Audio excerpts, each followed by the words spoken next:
हाँ, तो ये क्वेश्चन कैसे होगा? सिंपल सी बात है, देखो पहले की इन्फॉर्मेशन से आपको क्या मिला, पहले ये देखो, ये जो KCL वाली इन्फॉर्मेशन है इससे आपको क्या ऑब्टेन हुआ वो ज़रा पहले पता कर लेते हैं, ठीक है। तो लिखते हैं KCL से क्या मिला। तो देखो KCL को हमें क्या क्या दे रखी, KCL की एक तो कंसंट्रेशन दे रखी, कंसंट्रेशन जिसको हम मोलैरिटी भी कहते हैं ना, मोलैरिटी कितनी देर की, 0.1 देर की। साथ में कप्पा दे रखा है KCL का, कप्पा कितना है 1.29 इंटू 10 की पावर -2 है। और जब हम इसे इलेक्ट्रोलाइट को KCL को कंडक्टिविटी सेल में डालते हैं तो हमें रेजिस्टेंस कितना ऑब्टेंड हो रहा है 85 ओम। तो पहला रेजिस्टेंस हो गया 85 ओम। अब लगाओ एक फार्मूला जो तुम्हें ये पता है, कप्पा जो होता है वो होता है 1/r इंटू L/A। कप्पा होता है 1/r इंटू L/A। तो यहाँ से बच्चों L/A कितना हुआ, L/A की वैल्यू क्या हुई, कप्पा इंटू R हुई। कप्पा देखो कितना देर का 1.29 देर का इंटू 10 की पावर -2 देर का, और R देखो कितना है 85 है। इनको मल्टीप्लाई करो ज़रा, 1.29 इंटू 85 को 10 की पावर -5 ऐसे रहने दो। आपका आ रहा है 109.65, 110 ले लेते हैं यार, 110 इंटू 10 की पावर -2, इसका मतलब लगभग 10 से एक पावर कटी, 10 की पावर -1 बचा, मतलब 1.1 आ गया। आपको भी पता है इसकी यूनिट आती है मीटर इन्वर्स या सेंटीमीटर इन्वर्स। तो अभी मैं लेके चल रहा हूँ 1.1 आ गया, 11/10, 1.1, 10 नहीं 10 के, हाँ 11/10 कितना आ गया 1.1 आ गया। हमें यहाँ से ये पता चला। अब यहाँ की लैम्डा एम ना निकाल लेना, वैसे तो आपकी निकल ही जाएगी, कप्पा इंटू 1000 बाई मोलैरिटी होता है, पर वो नहीं पूछा, उसने पूछा आपसे अननोन की लैम्डा एम। तो हम L/A याद रखेंगे, 1.1 आया। अब देखो, अब बात करते हैं अननोन की, अननोन के लिए यार, अननोन तो इलेक्ट्रोलाइट है ना, सेल तो वही है ना, तो सेल का कांस्टेंट मतलब उसके डायमेंशन सेम होंगे, L/A कितने थे 1.1। अब अननोन को जब हमने फिल करा तो रेजिस्टेंस कितना है 96 ओम आया, इतने ही टेम्परेचर में 25 डिग्री सेल्सियस में, चाहे दिया हो चाहे ना दिया हो। और मोलैरिटी इसकी कितनी है, मोलैरिटी है 0.052, मोलैरिटी है 0.052। अब सिंपल सी बात है, इसका लैम्डा एम निकालना है यार, मोलर कंडक्टिविटी है ना, लैम्डा एम निकालना है इसका। क्या होता है कप्पा इंटू 1000 बाई कितना, कप्पा इंटू 1000 बाई कितना मोलैरिटी, पर कप्पा भी नहीं दे रखा। तो कप्पा तुम्हें पता ही है, कप्पा खुद कितना होता है, ये कप्पा होता है 1/r इंटू L/A, साथ में ये क्या है 1000, और अपॉन में कितना है मोलैरिटी, ये तो है ना 1/r इंटू L/A। कप्पा क्या होता है 1/r into L/A into 1000 by molarity, इसका R भी दे रखा है। अब देखो इस R को, L/A को तो ऊपर ही रहने दो, पर ये R की किस्मत कहाँ है, नीचे ही है, R को नीचे ही जाना है, तो R को नीचे ही भेजो, L/A को ऊपर रहने दो। L/A ऊपर अकेला अच्छा लगता है क्योंकि L/A की पूरी की वैल्यू हमें पता है, और R को नीचे भेज दिया और ये से सॉल्व करा। देखो L/A है आपका 1.1, साथ में यहाँ पे आप 1000 आया, मोलैरिटी आपको देख के 0.052, और बच्चे रेजिस्टेंस आपका है 96 ओम। सॉल्व कर लो, आपको ये पता है इसकी यूनिट क्या आती है, centimetre square mole inverse ohm inverse, ohm inverse centimetre square mole inverse. तो देखते हैं 1.1 into 1000 divide by 0.052 divide by 96, आपका आ रहा है 220, मेरा तो 220 आ रहा है यार, चेक करूं ज़रा कितना है इसका।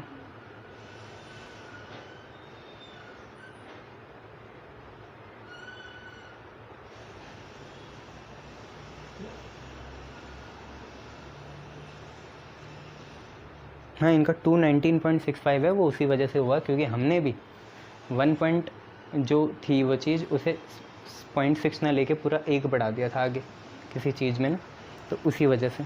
किस में बढ़ा दिया था वो, 1.29 को शायद 1.3 लिख दिया था या ऐसे कुछ करा था हमने, इसलिए। पर 220 चलेगा, इनका 219.6 है, 6 को राउंड ऑफ करोगे तो 1 बढ़ ही जाएगा, तो 220 आ जाएगा, ठीक है, ये चीज़ है। शाबाश, चलिए नेक्स्ट क्वेश्चन करते हैं।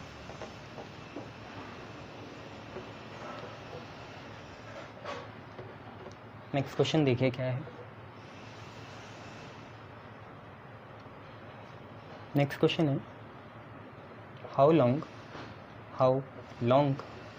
करंट, लॉन्ग मतलब यहाँ लंबाई नहीं है, टाइम होता है, करंट ऑफ 3 एम्पियर, लॉन्ग मतलब यहाँ टाइम है, कितना समय लगेगा, ज़्यादा, कितना ज़्यादा समय, how long a current of 3 ampere has to be pass through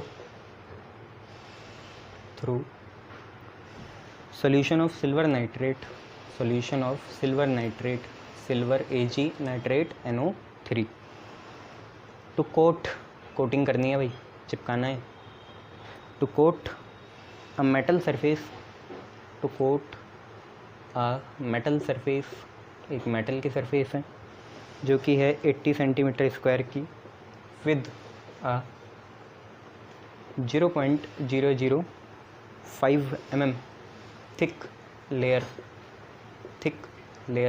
millimetre को मीटर में चेंज करना, फिर सेंटीमीटर में चेंज करना, 0.005 mm थिक लेयर, डेंसिटी दे रखी है आपको Ag की, है ना, कितनी 10.5, और मास दे रखा है Ag का 108 U, एटॉमिक मास यूनिट ये है। तो लॉन्ग टाइम बताना है आपको, ठीक है, टाइम चार्ज से पता चल जाएगा, और भी चीज़ें हैं, Q = IT से ही पता चलेगा। देखते हूँ एक एक चीज़ें क्या क्या मिल सकता है हमें। देखो सिंपल सी बात है, देखो हमें एरिया दे रखा, ठीक है, दूसरी बात थिकनेस दे रखी, तो क्यों ना वॉल्यूम निकाल लें। वॉल्यूम क्या होता है, एरिया इंटू थिकनेस होता है ना, वॉल्यूम होता है area into thickness. Area centimetre में है तो 80 लिखा, थिकनेस किस में है 0.005, देखो ये मिलीमीटर में है तो पहले मीटर में चेंज करो तो क्या आएगा 10⁻³ मिली को चेंज करते हैं ना मीटर में तो कितना आता है 10⁻³। और अब ये 1 मीटर है, 1 मीटर होता है 100 सेंटीमीटर, मतलब 10⁻² सेंटीमीटर, तो यहाँ 10⁻² भी लगा दो, नहीं आया समझ में। मिलीमीटर था, मिलीमीटर को मीटर में चेंज करने के लिए 10⁻³ लगाया, अब ये मीटर को सेंटीमीटर में चेंज करने के लिए 100 लगाना पड़ेगा, तो लगा दिया। अब आप देखें 10⁻³ और 10⁻² होगा 10⁻⁻1, 10⁻⁻1 इस 10 को काट देगा, जैसे समझ लो ये 2 है और ये 1 है, 3 हो गया, बस जीरो की बात कर रहा हूँ, जीरो नहीं है वो 10 है, 8 × 10 80 होता है, तो 10 लो 8 बचेगा, तो 10 × 10⁻² 10⁻³ होगा, 10⁻³ से 10⁻⁻3 कैंसिल हो जाएगा, 8 5 × 40 होता है, तो मेरे हिसाब से 0.040 आएगा ये सेंटीमीटर क्यूब में, चेक करो 0.040 ही आ रहा है सेंटीमीटर क्यूब में, ठीक है। अच्छा इसके बाद ये आपको मिल गया। अब एक चीज़ समझो, मॉलिक्यूलर मास का काम बाद में देखेंगे, पहले गिवन मास निकालते हैं। गिवन मास तो तुम्हें पता है डेंसिटी जो होता है वो होता है given mass upon volume, given mass W होता है अपन वॉल्यूम, तो गिवन मास आया density into volume, given mass W जो है वो होगा डेंसिटी इंटू वॉल्यूम। डेंसिटी देखो सेंटीमीटर क्यूब में होनी चाहिए, और सेंटीमीटर क्यूब में ही है ये, 10.5 ग्राम पर सेंटीमीटर क्यूब होगा ये, तो डेंसिटी 10.5 आ गई, और वॉल्यूम है 0.04, अब पीछे वाला 0 मत लिखना, तो ये आपका गिवन मास आ गया, ठीक है। अब क्योंकि हमें टाइम चाहिए और हमें करंट भी दे रखा है, तो एक ही फार्मूला है W = Z × I × T, यहाँ से हमें टाइम मिलेगा, टाइम होगा W/ZI, और Z होता है, Z खुद कितना होता है, Z खुद याद है ना, Z होता है E/96500 कूलम्स, और Z जो है E/96500 है, जिसमें E क्या है मॉलिक्यूलर मास बाई वैलेंसी, और क्योंकि ये क्या है ये सिल्वर है ना, तो Ag प्लस होगा और NO3 -1 होगा, तो वैलेंसी तो इसकी 1 है, ठीक है, तो वैलेंसी हम 1 लिख लेते हैं। अब देखो इसकी वैल्यू यहाँ पुट करनी है, तो टाइम कितना आया W I है, साथ में क्या है Z है, Z की वैल्यू क्या है m/96500, यही है। नीचे कोई चीज़ डिवाइड में वो कहाँ जाएगी ऊपर, तो 96500 नीचे से ऊपर आ गया, नीचे की डिनोमिनेटर से ऊपर आ गया 96500। अब जो जो चीज़ें आपको पता है डालो यहाँ, पुट करो, आराम से निकालो क्या क्या चीज़ें आपको पता है। आपको चीज़ें ये पता है कि गिवन वेट आपका कितना है, कहीं तो मॉलिक्यूलर वेट मत लगा देना यार, है ना। गिवन वेट है 10.5 × 0.04, साथ में W की वैल्यू ये रही, साथ में 96500 है।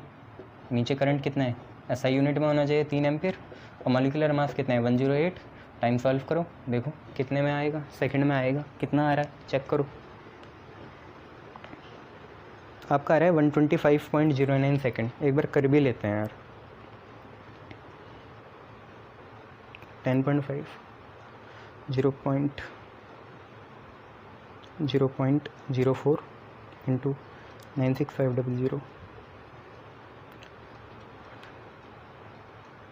125.09 आ रहा है अपना, तो उनका भी इतना ही है, 125.09 सेकंड आए। शायद हमने यहाँ कोई अप्रॉक्सीमेशन ली नहीं होगी, तो इतना ही आंसर है, ठीक है, 125.09। क्लियर, शाबाश। नेक्स्ट देखो,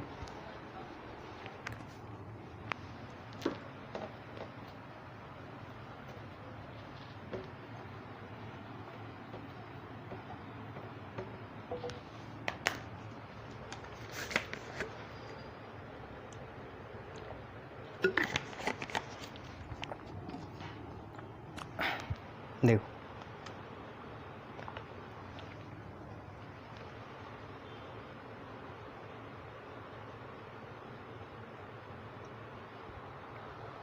देखो नेक्स्ट क्वेश्चन है आप लोगों पे कि the same quantity of electrical charge deposited 0.583 grams of silver when pass through AgNO3 silver nitrate and AuCl3 gold chloride। ट्राई नहीं लगाती नेटिव एटम में, गोल्ड क्लोराइड। नेटिव मतलब जो ऐसे फॉर्म में ही पाए जाते हैं। Calculate weight of gold form, calculate weight of gold form. Mass of silver दे रखा है, आपको पता होना चाहिए 108 है, इतना ही रहता है, और मास ऑफ गोल्ड Au 198 होता है, दे रखा है आपको, है ना, 197 ग्राम पर मोल। अच्छा, ये क्वेश्चन किस तरफ इशारा कर रहा है ये देखते हैं। हमें बोला कि सेम क्वांटिटी ऑफ चार्ज पास करा हमने, कितने से, किससे, AgNO3 और AuCl3 से सेम क्वांटिटी ऑफ चार्ज पास करा, ठीक है, सेम क्वांटिटी ऑफ चार्ज पास कर दिया, और इस सेम क्वांटिटी ऑफ चार्ज ने Ag का कितना डिपॉजिट कर दिया, 0.583 डिपॉजिट कर दिया। तो हमसे पूछा है कि Au का कितना फॉर्म होगा या कितना डिपॉजिट होगा, ये चीज़ पूछी है। तो आप सिंपल सा देखो सेम क्वांटिटी ऑफ चार्ज है, अगर हम पे कॉम्बिनेशन होता है तो सेम चार्ज कब पास होता है, जब सीरीज़ में लगे हों। तो मतलब ये जो दो इलेक्ट्रोलिटिक सोल्यूशन होंगे AgNO3 और AuCl3 के, ये सीरीज़ में होंगे, और सीरीज़ में है तो ये सारी चीज़ इशारा कर रही है फैराडे के सेकंड लॉ की तरफ। याद करो फैराडे का सेकंड लॉ का स्टेटमेंट क्या कहता था कि when two electrolytic solution are connected in series and same quantity of charge is pass through them, then the amount of weight deposit of each, मतलब वेट ऑफ Au और weight of Ag is directly proportional to their equivalent masses. ये हमने नहीं पढ़ा था, क्या था Faraday का सेकंड लॉ का स्टेटमेंट कि when two electrolytic cells are connected in series and same quantity of charges pass through them, जो ये चीज़ है, then the amount of each of the substances that gets deposited is equal to the ratio of the amount deposit is equal to the ratio of the equivalent masses। equivalent masses के ratio के बराबर होता है। अब देखते हैं, यहीं पे करते हैं, हमें ये चीज़ निकालनी है कि कितना अमाउंट फॉर्म हुआ Au, तो W ऑफ Au ऐसे रहने दो। गिवन वेट ऑफ Ag दे रखा आपको कितना 0.583। यार आपको इक्विवेलेंट वेट लिखना आता है, इक्विवेलेंट वेट होता है मॉलिक्यूलर वेट अपॉन वैलेंसी।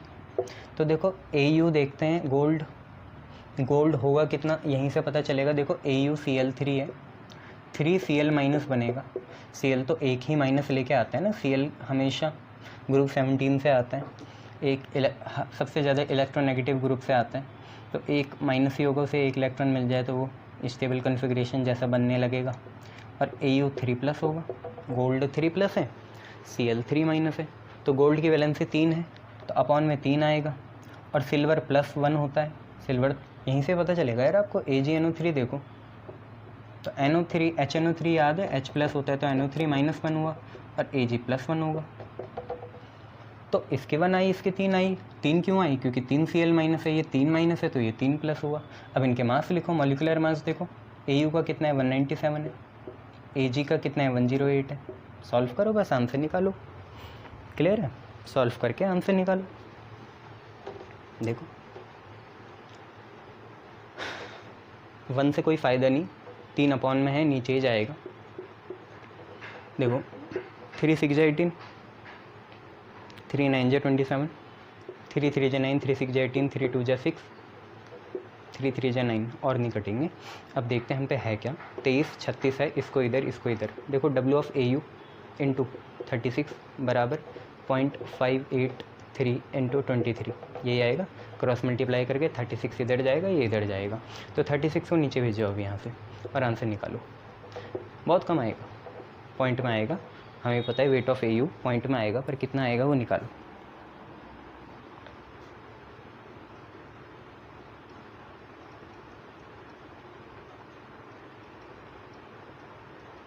.37 आ रहा है, 0.37 ग्राम्स, इतना आंसर आएगा। ठीक है, 0.37 ग्राम्स, ये इसका आंसर है। क्लियर? शाबाश। चलो नेक्स्ट करते हैं। अब देखिए क्या क्वेश्चन है। क्वेश्चन देखे घबराए मत करो, मैं करा रहा हूँ ना तुम्हें न्यूमेरिकल, बस करते रहा करो।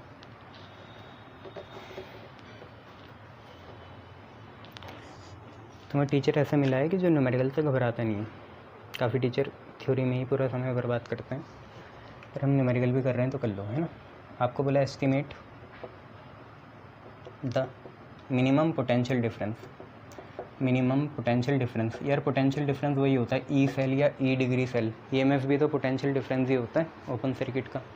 तो estimate the minimum potential difference needed to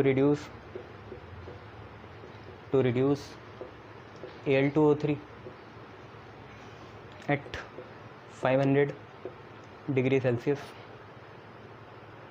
और चेंज दे रखा है आपको, रिएक्शन दे रखी है, देखो कितनी है, 2/3 Al2O3 gives us 4/3 Al plus O2। और इसका फ्री एनर्जी चेंज आपको दे रखा है डेल्टा G 960 किलो जूल, और ये पर मोल होता है। आगे आप पढ़ोगे एक्टिवेशन एनर्जी भी, वो भी पर मोल ही होती है। किलो है तो 10⁻³ लगाओगे। फैराडे आप सबको पता ही होता है, 96500 होता है। बस यहाँ से निकालो डेल्टा G की वैल्यू कैसे आएगी, याद है। ये फ्री एनर्जी चेंज है, मतलब डेल्टा G0 होगा ये, तो यहाँ पे E0 लिखेंगे। तो डेल्टा G0, वैसे फ़र्क तो कुछ नहीं पड़ेगा, चाहे ई सेल लिखो या ई डिग्री सेल लिखो, पर साइंस सही पड़े करो, है ना। फ्री एनर्जी चेंज है ये, तो डेल्टा G0 होता है NF ई डिग्री सेल। अब आपको ई डिग्री सेल चाहिए, ई डिग्री सेल, तो वो आपका आएगा डेल्टा G भाई कितना। क्वेश्चन समझ में आया? आपको मिनिमम पोटेंशियल डिफरेंस निकालना है, ई डिग्री सेल निकालना है, जो Al2O3 को रिड्यूस करने के काम आएगा। और रिएक्शन ये रही है ना, 2/3 aluminium trioxide Al2O3 gives 4/3 Al plus O2। Free energy change आपको डेल्टा G इतना देर का। हमें तो ये रिलेशन याद है कि we know that delta G जो होता है NF ई डिग्री सेल होता है। तो ई डिग्री सेल की वैल्यू क्या आई, डेल्टा G0/NF। n पता चल जाए तो बात बन जाए, डेल्टा G तो दे रखा है।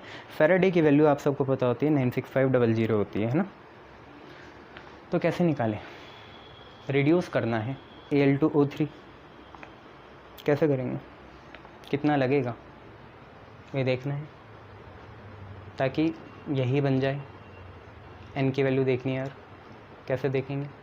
2/3 से 4/3 हो गया, चेक करो ज़रा, पॉज करके लिखो ज़रा। Al की ऑक्सीडेशन स्टेट निकालो ज़रा वहाँ पे, कितनी आएगी, -6 2x 3 आ गई भाई, 3 आ गई ना वहाँ, 3 प्लस यहाँ पे कितनी होगी, AL 3 प्लस है ना, उससे करना है।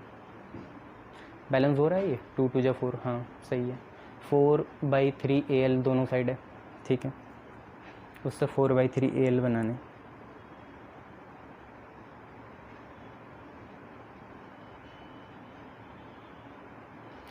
तो देखो कैसे करेंगे, वेलकम बैक, सिंपल सी बात। पहले यहाँ देखो, यहाँ पे देखो बैलेंस तो है, ऑक्सीजन कुल मिला के यहाँ कितने हैं, ऑक्सीजन यहाँ पे इस साइड 2/3 ऑफ O3, 3 से 3 कटेगा 2 हैं, तो 2 ऑक्सीजन वहाँ लिखे हुए हैं। एल्यूमिनियम देखो यहाँ कितने हैं, 2/3 ऑफ Al2 मतलब 2 दूनी 4, 4/3, 4/3 वहाँ पे भी है। तो बस कंफ्यूज मत बन जाए ना कि यहाँ 2/3 है, यहाँ 4/3 है। ये भी देखो यहाँ Al सिंगल फॉर्म में, यहाँ डबल फॉर्म में। आप बस ये देखो कि 4/3 Al वैलेंसी चेक करो यहाँ पे कितनी है, 2x मानेंगे प्लस 3, 2 इंटू एक्स एल्यूमिनियम की निकाल रहे हो, उसे x मानो तो 2 इंटू एक्स प्लस ऑक्सीजन का 3, और ऑक्सीजन पर नेटिवली -2 होता है। तो 2x प्लस 3 इंटू -2, और कोई चार्ज नहीं है तो 0, -6 उधर जाके +6 बनेगा, 2 3 जा 6 कटेगा, तो 3 आ रहा है। तो 4/3 Al 3 प्लस को हमें 4/3 Al बनाने। पहले यहाँ पे चार्ज देख लो कितना है यार, एक Al होता 3 प्लस तो उसमें +3 है, आई बात समझ में, एक Al में कितना है +3।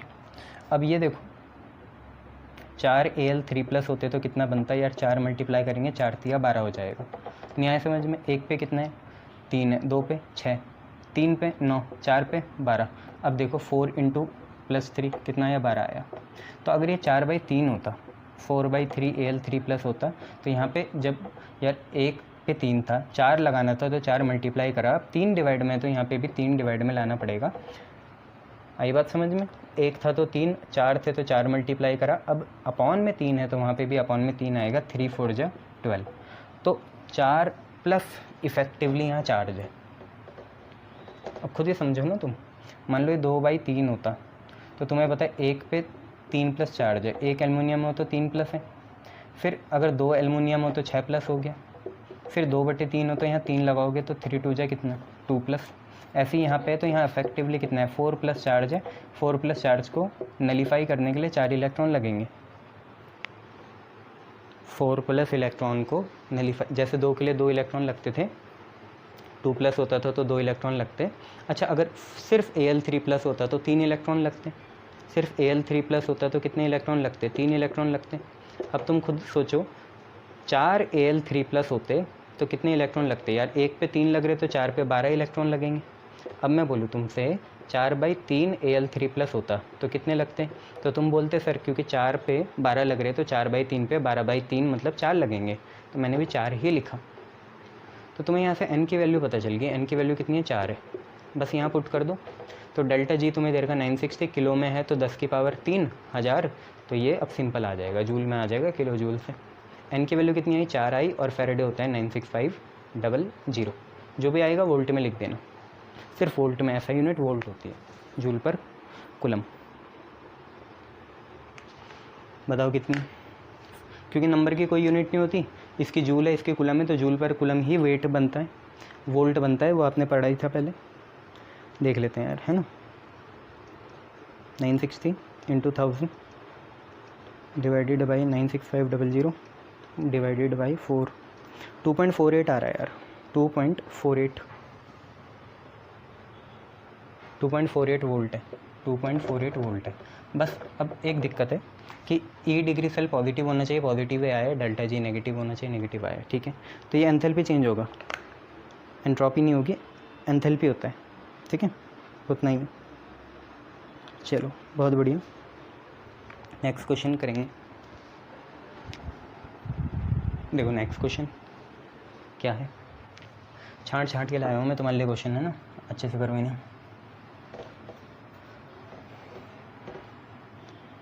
देखो नेक्स्ट क्वेश्चन क्या है, आपसे बोला how long will it take an electric current of 0.15 ampere to deposit all the copper from 500 ml of 0.15 molar copper sulphate solution. ये आपके क्वेश्चन है, ठीक है। कॉपर सल्फेट सॉल्यूशन का 0.15 मोलर है, इसका पता करना है। अब सिंपल है, इसमें देखो ज़्यादा कुछ करना है नहीं। आप ये देखो हमें हाउ लॉन्ग टाइम निकालना है, एम्पेयर दे रखा है, तो फॉर्मूला तो ये लगेगा फैराडे का first law W = ZIT। Copper का हमें मास भी पता होता है कितना होता है, मॉलिक्यूलर मास कॉपर का होता है 63.5, ठीक है। और वैलेंसी कॉपर की होती है 2, Cu2+ बनता है ना। कैसे पता चला? CuSO4 होता है, सल्फेट टूटेगा SO4 2- में, कॉपर टूटेगा 2+ में, तो Cu2+ हो गया, तो वैलेंसी भी 2 आ गई। तो Z हमें पता है, यस। I हमें पता है, यस।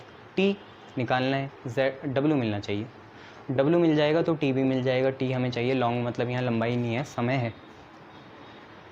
W कैसे मिलेगा? अब देखो,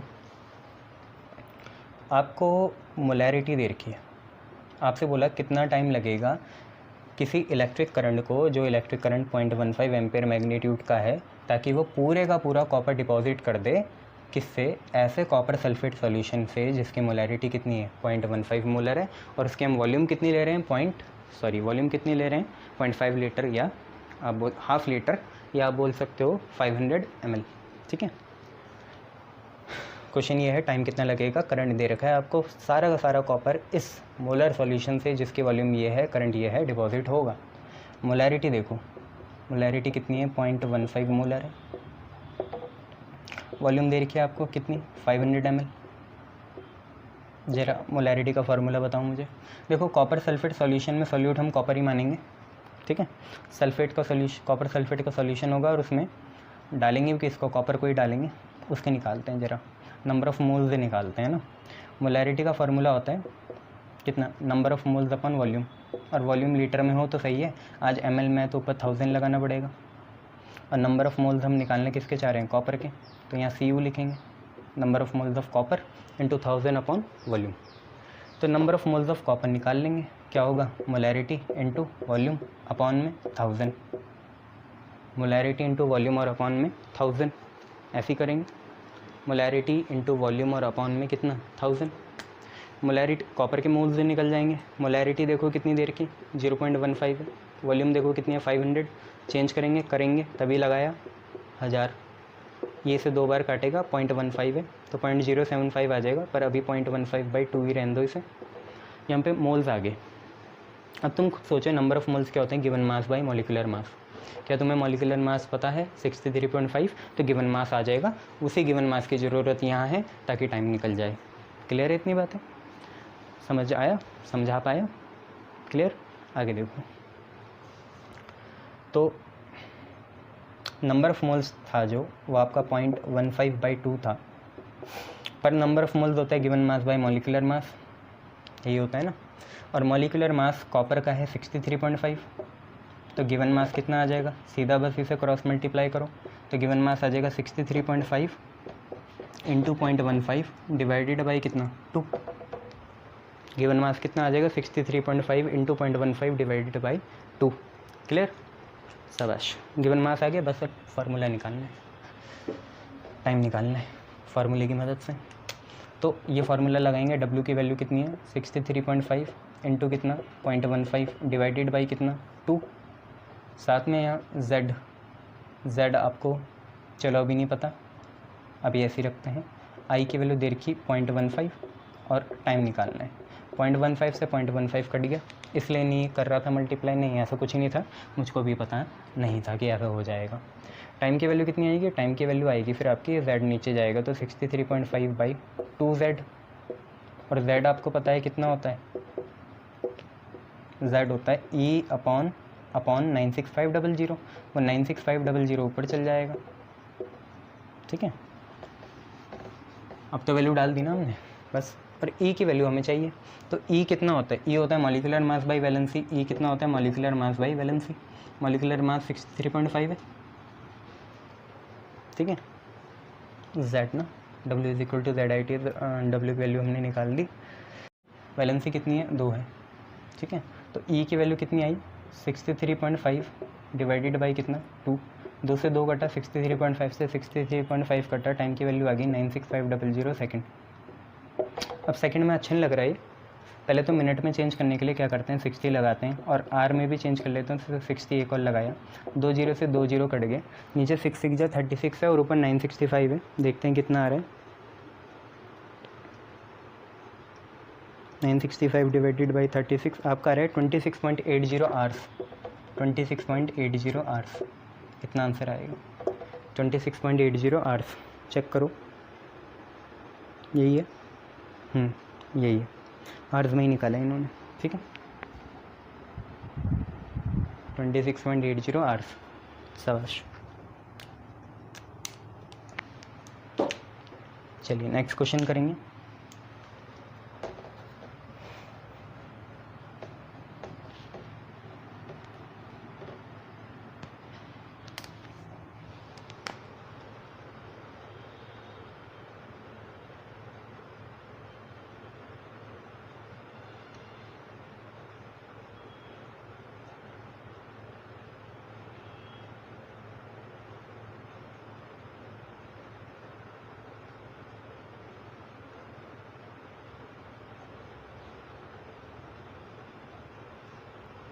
एक और क्वेश्चन लीजिए।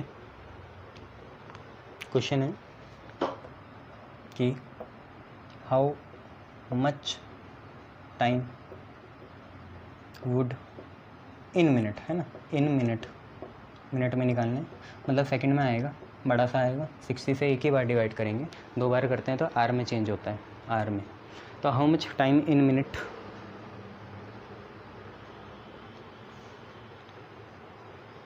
would it take to deposit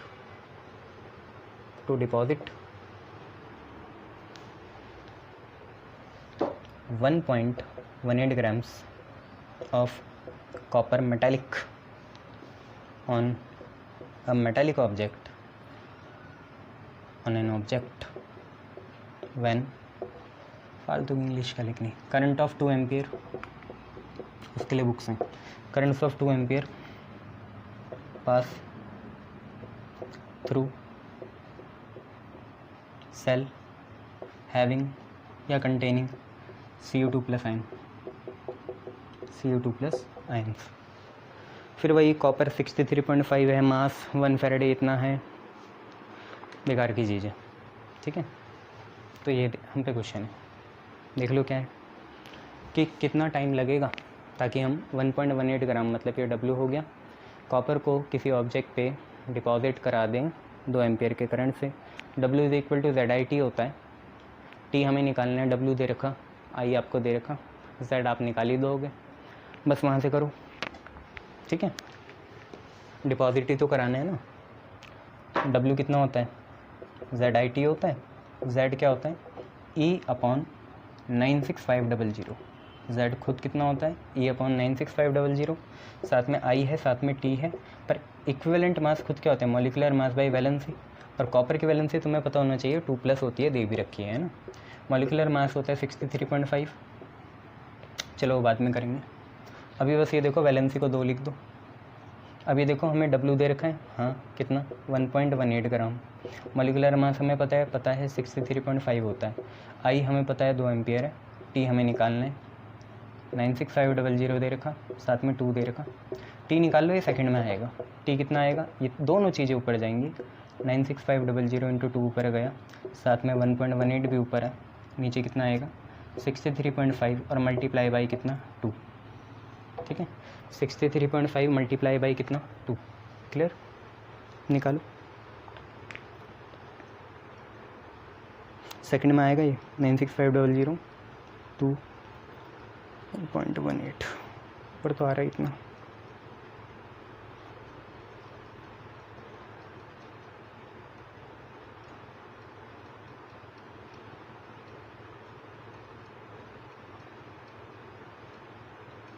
दो से 2 काट देना ना, 1793 सेकंड आ रहा, 1793 सेकंड, बट इसे मिनट में चेंज करते हैं तो एक बार इसे डिवाइड करते हैं 60 से, तो 29.88 मिनट आ रहा है। 29.88 मिनट आंसर आएगा। ठीक है, देख लेना। क्लियर, शाबाश। चलो नेक्स्ट देखो।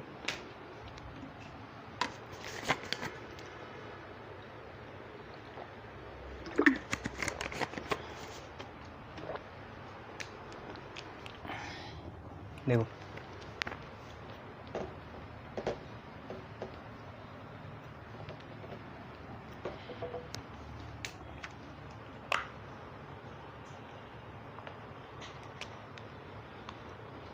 नेक्स्ट क्वेश्चन देखो बच्चे, क्या है आप पे बोल रहा है कि हाउ मच कॉपर, कॉपर इनका फेवरेट होगा शायद, how much copper is deposit या डिपॉजिटेड इन कैथोड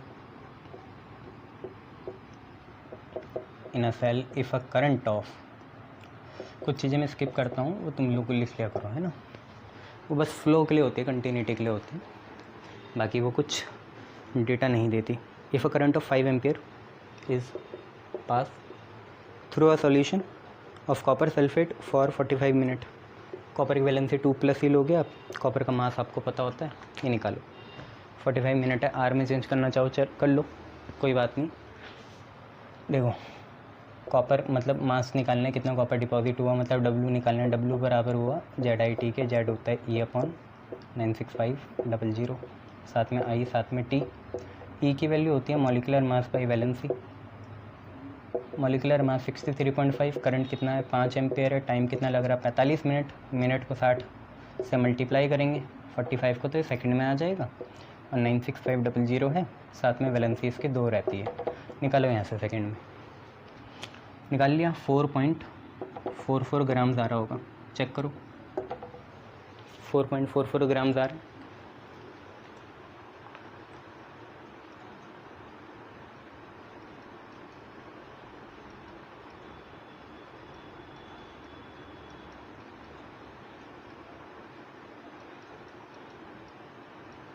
ठीक है, 4.44 बना रहा है, सही है। क्लियर। अब मैं इंक भर दूँ, फिर आपको आगे पढ़ाता हूँ।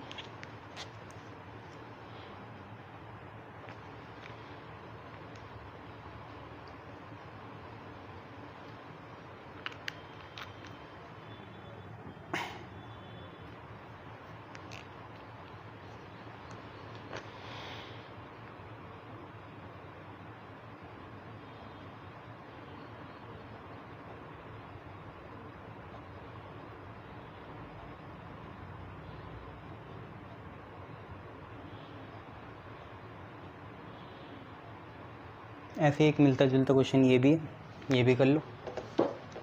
फ्लो बनाओ बस इसमें अपना। ये अंडररेटेड क्वेश्चन है, ये बहुत से लोग कराते नहीं हैं, हम कर रहे हैं, कर लेते हैं। कराते हैं पर अलग मेथड से होता है, वो पूरा साइंटिफिक मेथड होता है, ये नॉन साइंटिफिक है, इसमें ज़्यादा दिमाग तो लगाने नहीं है। यूनिटरी मेथड है। How many grams of silver could be plated on a shield by electrolysis.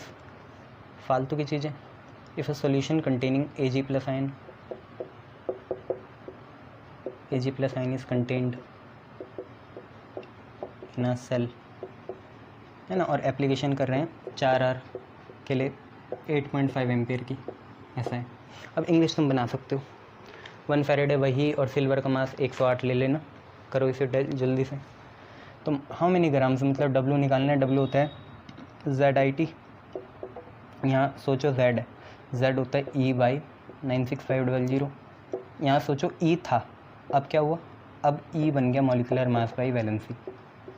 Molecular mass कितना होता है, सिल्वर का 108 होता है, करंट कितना है 8.5, टाइम कितना है 4R, R को करेंगे मिनट में, मिनट को करेंगे सेकंड में, R then minute then second. नीचे है 96500, और वैलेंसी आपको पता है सिल्वर प्लस होता है 1। निकालो जल्दी से निकालो, सेकंड में आएगा ये आर में निकालना चाहते हो तुम्हारी मर्जी है। आर में निकालना चाहते हो तो इतनी मेहनत नहीं करनी पड़ेगी, पर मास निकालना है तुम्हें तो करनी पड़ेगी सारी मेहनत, टाइम थोड़ी निकालना है।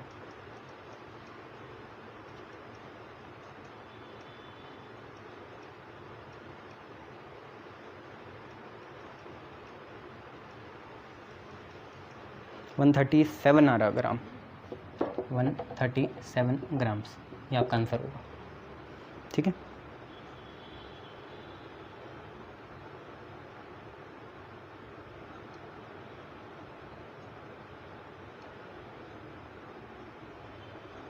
और कोई क्वेश्चन इसमें? बाकी सारे हो गए।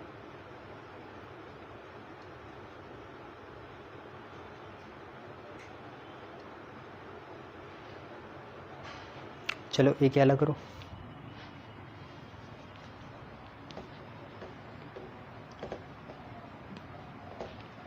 क्या क्वेश्चन है देखो कि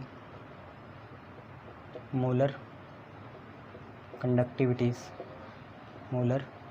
conductivities at infinite dilution, molar conductivities at infinite dilution for NH4 Cl NaOH NaCl. Solutions are 129.8, 217.4, 108.9 and molar conductivity of 10 raised to the power minus 2 molar centi, CENTI, centi solution of NH4OH is 9.33 Simon centimeter square mole inverse. तो इसे DOD निकालना है यार, बस DOD निकालो। KA भी नहीं बोल रहे हो तुमसे, KA निकालना है, KA निकाल लो, मुझे कोई दिक्कत नहीं है। DOD अल्फ़ा निकालो, साथ में KA निकालो। तो देखो तुम पे इक्वेशन क्या है, कोलरॉश लॉ क्या बोलता है? कोलरॉश लॉ ये बोलता है, ये सारी चीज़ें देख के इन्फिनिट डिल्यूशन के NH4Cl का ये रहा, NaOH का ये रहा, NaCl का ये रहा, और एट एनी कंसनट्रेशन, वो कंसनट्रेशन इतनी है मोलर, उसमें इतना 9.33 NH4OH का है। कोलरॉश लॉ लगाते, किरचॉफ लॉ नहीं है, कोलरॉश लॉ है, तो वो बोलता lambda m at infinite dilution of NH4OH बराबर आता lambda m at infinite dilution of NH4 positive plus lambda m at infinite dilution of OH minus. यही तुमसे बोला जाता है। देखो यहाँ पे भी 1 है, यहाँ पे भी 1 है, तो उससे तो कोई प्रॉब्लम नहीं होगी, 1 1 ही रहेगा। अब सबसे मेन बात क्या है, इस पे आने के लिए इन सब का निकालनी पड़ेगी डिसोसिएशन वैल्यू। तो देखो इक्वेशन 1 क्या बनी, इक्वेशन 1 हम कर रहे हैं NH4Cl की। NH4Cl टूटेगा तो वो बनेगा NH4 पॉजिटिव और Cl माइनस। फिर NaOH टूटेगा, जिसको हम इक्वेशन सेकंड बोल लेते हैं। NaOH टूटेगा तो वो बनेगा Na प्लस और OH माइनस। फिर इक्वेशन थर्ड होगी आपकी NaCl की। NaCl टूटेगा तो आप पे बनेगा Na प्लस और Cl माइनस।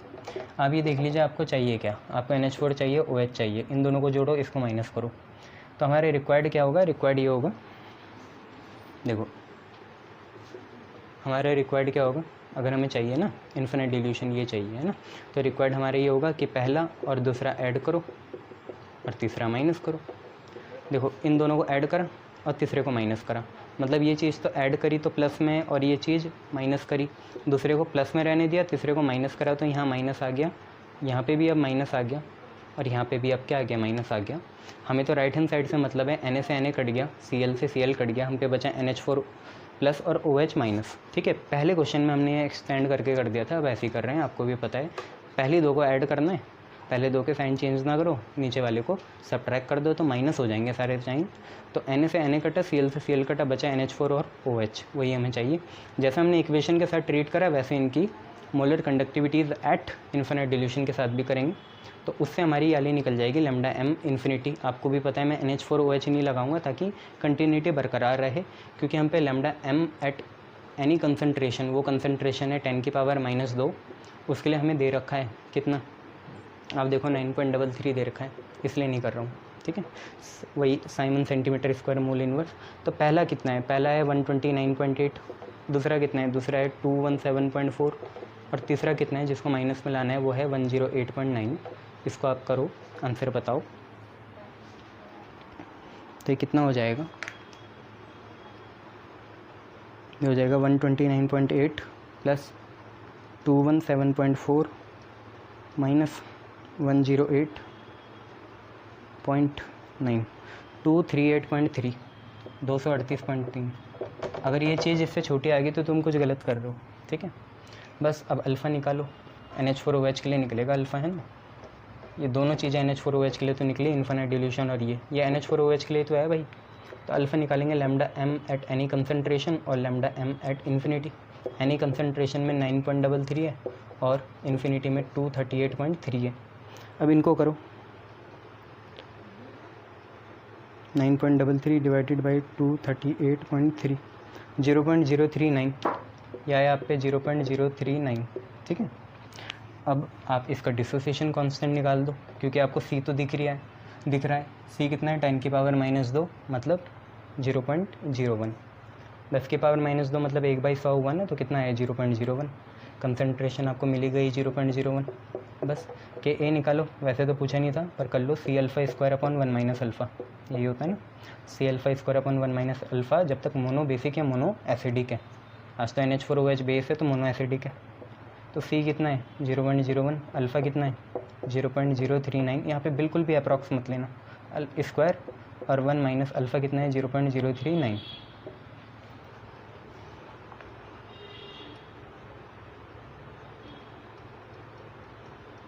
(0.961) नीचे वाला तो 0.961 आ गया।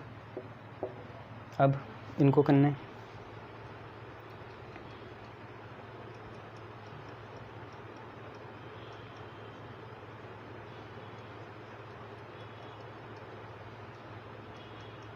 आपका आ रहा है 1.58, बस इतना आ रहा है, ठीक है। दोबारा देख लेना, वैसे तो इतना ही आएगा 1.9858, ठीक है। शाबाश।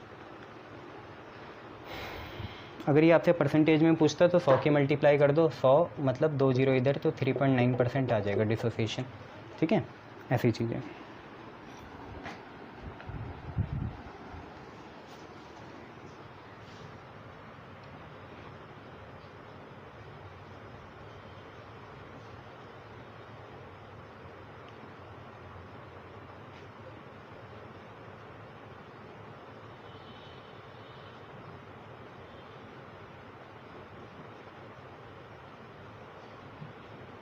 अच्छा, आप पे अब एक क्वेश्चन है, वो क्वेश्चन क्या है देखो।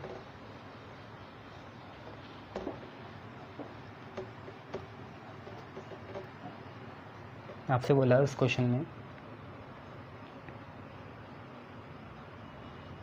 क्वेश्चन बोल रहा है कि current of 10 ampere is pass for 80 minutes and 27 second.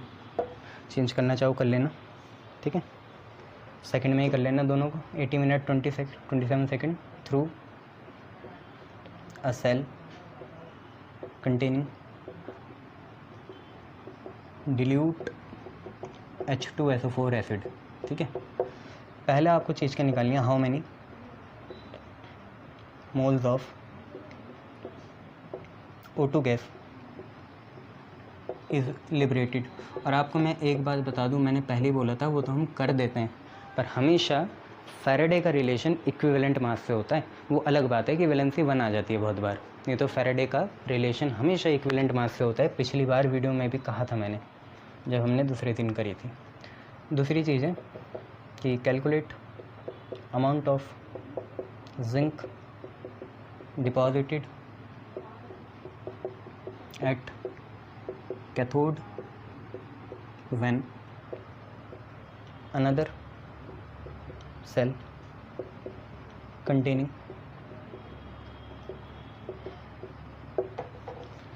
ZnSO4 when another cell containing ZnSO4 solution is connected in series।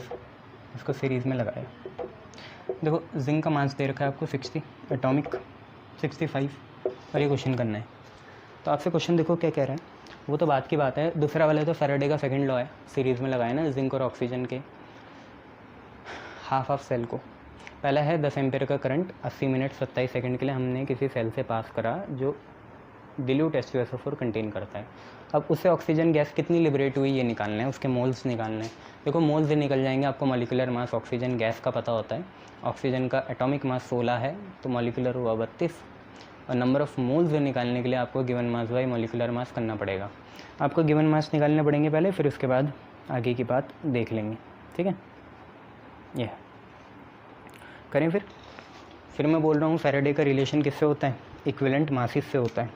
अब ध्यान से देखो एक चीज़, यहाँ देखो ऑक्सीजन का एटॉमिक मास कितना है, तुम्हें पता है इसका एटॉमिक नंबर होता है 8, तो एटॉमिक मास 16 है, पर इसका इक्विवेलेंट मास कितना है सिर्फ ऑक्सीजन का, क्योंकि इसकी वैलेंसी O की 2- होती है ना, O 2- होता है तो वैलेंसी 2 हो गई, तो इक्विवेलेंट मास आया 16/2 कितना 8। क्लियर है इतना, इक्विवेलेंट मास कितना आया यार, एटॉमिक मास अपन वैलेंसी होता है ना, एटॉमिक मास 16 है, वैलेंसी कितनी है 8। पर अगर ऐसी मैं बात करूँ O2 की, तो O2 का एटॉमिक मास तो नहीं, O2 का मॉलिक्यूलर मास बोलेंगे, तो O2 का मॉलिक्यूलर मास 32 होता है, और O2 2 ऑक्सीजन से बना, दोनों में 2- है। O2 जो है 2 ऑक्सीजन से मिलके बना, और हर में 2- है, हर एक में 2- है, तो इफेक्टिव वैलेंसी O2 में जो होगी 4 होगी, नीचे ऊपर 32 आएगा, तो दोबारा कितना आ जाएगा 8 आ जाएगा। क्लियर इतनी बात, पहले भी 8 आया अब भी 8 आया। तो ये भी ऐसे भी समझ सकते हो कि इक्विवेलेंट मास जो है एक ऑक्सीजन का कितना है 8 है यार, 8 है 16 है, 8 ही है ना, तो 2 का भी इक्विवेलेंट मास कितना होगा 16 तो नहीं बोलोगे, अरे 8 ही तो होगा, क्योंकि देखो एक ऑक्सीजन था तो 8 था, अब 2 ऑक्सीजन आ गए तो उनका भी तो 8 + 8 कितना होगा 16 हो जाएगा, या 8 ही रहेगा, ये तुम्हें सोचना है, ठीक है। वो भी तो बढ़ रहा है यार उसकी वैलेंसी। जब 2 एटम ले लिए, जब O2 बनेगा, 2 का इक्विवेलेंट मास निकालोगे तो 2 ऑक्सीजन के एटम होंगे, और हर ऑक्सीजन का एटम अपने साथ 2- लाएगा, तो जितने ये चार्ज बढ़ती रहेगी उतनी वैलेंसीज बढ़ती रहेंगी, ठीक है। वैसे तो इफेक्टिवली इसकी वैलेंसी 0 होती है इलेक्ट्रोनेगेटिव प्रिंसिपल से, पर यहाँ ये लगाएंगे। तो आपको पता चला O2, मैं सिर्फ इतना बोल रहा हूँ कि अगर O एटम हो तो उसका इक्विवेलेंट मास क्या होगा, एटॉमिक मास कितना होता है ऑक्सीजन का 16, और एक ऑक्सीजन एटम में कितनी वैलेंसी होती है 2 होती है, 2- तो 8 आ गया। अब अगर हम O2 की बात करें तो O2 का मॉलिक्यूलर मास होता है 32, 16 दूनी 32, पर इसमें कुल मिला के चार्ज कितना है, एक ऑक्सीजन पे 2 होता है, यहाँ पे 2 लगे हुए तो 4 होगा, तो ये भी कितना आएगा 8 ही आएगा। क्लियर इतनी बातें, यही कहना चाह रहा था मैं, याद रखना है ना। तो याद रखना इक्विवेलेंट मास O2 का कितना है 8 है, इक्विवेलेंट मास ऑफ O2 कितना है 8 है। 8 कैसे आया 32/4 आया, 4 कहाँ से आया, हर एक ऑक्सीजन पे 2 है तो ऐसे 2 ऑक्सीजन लग के O2 बनाएंगे तो 4 आ गया। अब एक बात समझो, करंट इतना है, टाइम इतना है, तो पहले टाइम जो है 80 मिनट है, उसे 60 से मल्टीप्लाई करो और 27 जोड़ो, क्योंकि ये चीज़ सेकंड में हो जाएगी ना जब तुम 80 × 60 करोगे प्लस 27 करोगे, तो 8 6 जा 48 होता है, तो 4827 आ गया है ना, 8 6 जा 48 होगा तो 4800 आ गया, प्लस 27 करेंगे तो 4827 सेकंड आ गया। और Q निकाल लो तुम, Q होता है IT, I कितना है 10 एम्पियर है, और ये है 4827 सेकंड, तो ये आ गया तुम पे 48270। क्लियर इतनी बात है, ठीक है। टाइम निकाला 80 × 60 करके और ये कर दिया। अब देखो एक चीज़ तुम्हें ये देखना है कि एक चीज़ ये है कि अगर एक फैराडे हो, जो इसकी स्टोइकोमेट्रिक इक्वेशन होती है, एक फैराडे मतलब 96500 कूलम कितना लिबरेट करेगा, ये चीज़ें लिबरेट करे, डिपॉजिट करे, इलेक्ट्रोप्लेट करे, सब एक ही चीज़ है, उतना करेगा जितना इक्विवेलेंट मास होगा O2 का, equivalent mass of O2, equivalent mass of O2, और इक्विवेलेंट मास ऑफ O2 कितना है 8 है।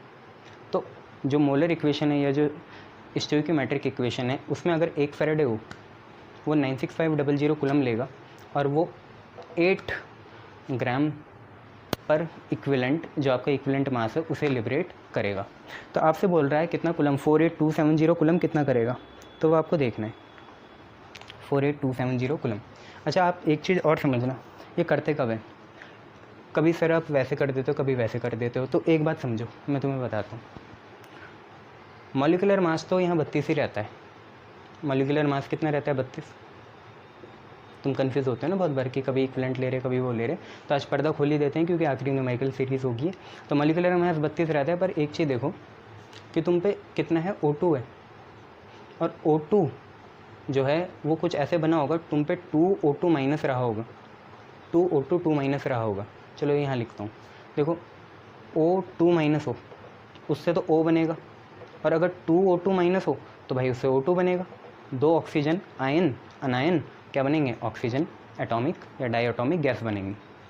दो ऑक्साइड आयन लें तो डायटॉमिक गैस बन रही है। अब एक सिंपल सी बात है यार, यहाँ पे कुल मिला के 2 2 जब 4 इलेक्ट्रॉन है, तो इससे 4 इलेक्ट्रॉन इससे छीनने पड़ेंगे, 4 इलेक्ट्रॉन छीनने पड़ेंगे, तभी ये एनोड में जाके लिबरेट होगा।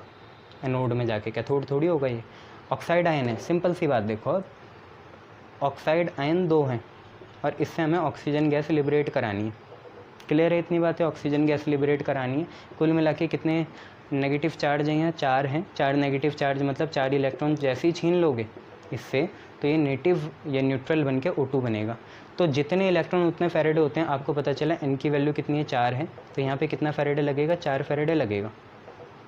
इतनी बात थी ना, ध्यान से समझना। अब देखो 4 फेरेडे लगेगा, तो तुम्हारे हिसाब से फिर 4 फेरेडे आपको देता 32 ग्राम, है ना, क्योंकि O2 बना, O2 कितना होता है? 32 होता है। 4 फेरेडे 32 देता। क्लियर है? तो 1 फेरेडे कितना देता? 8 ग्राम देता। यार 4 फेरेडे 32 दे रहा है, 4 फेरेडे 32 दे रहा है, तो 1 फेरेडे कितना देगा? 8 ग्राम्स देगा।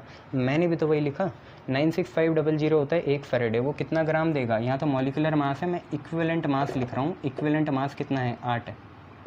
ये गुत्थी 90% सुलझ गई।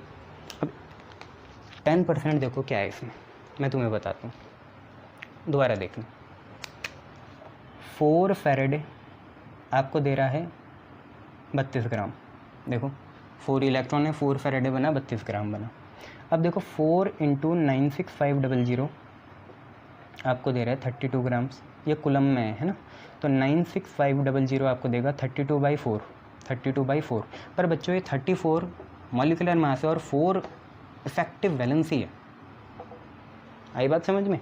ये जो 1 फेरेडे आया ना 96500, ये 1 फेरेडे 96500 क्या है?